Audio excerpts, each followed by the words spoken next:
فمن بدله بعدما سمعه فإنما إثمه على الذين يبدلونه إن الله سميع عليم۔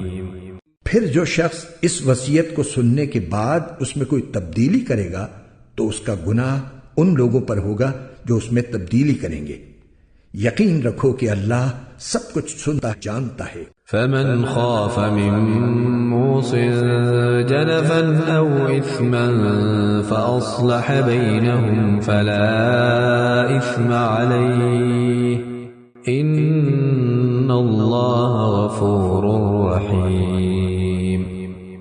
ہاں، اگر کسی شخص کو یہ اندیشہ ہو کہ کوئی وصیت کرنے والا بیجا طرفداری یا گناہ کا ارتکاب کر رہا ہے اور وہ متعلقہ آدمیوں کے درمیان صلح کرا دے تو اس پر کوئی گناہ نہیں۔ بے شک اللہ تعالی بہت بخشنے والا بڑا مہربان ہے۔ یا ایھا الذین آمنوا کتب علیکم الصیام کما کتب علی الذین من قبلکم لعلکم تتقون۔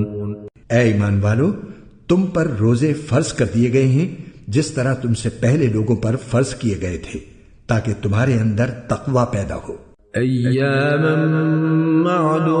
معدودات فمن كان منكم مريضا او على سفر فعدة من ايام اخر وعلى الذين يطيقونه فدية طعام مسكين فمن تطوع خيرا فهو خير له وأن تصوموا خير لكم إن كنتم تعلمون۔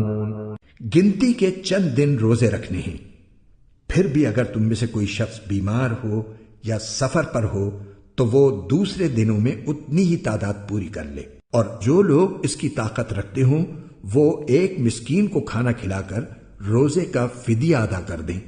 اس کے علاوہ اگر کوئی شخص اپنی خوشی سے کوئی نیکی کرے تو یہ اس کے حق میں بہتر ہے، اور اگر تم کو سمجھ ہو تو روزے رکھنے میں تمہارے لیے زیادہ بہتری ہے۔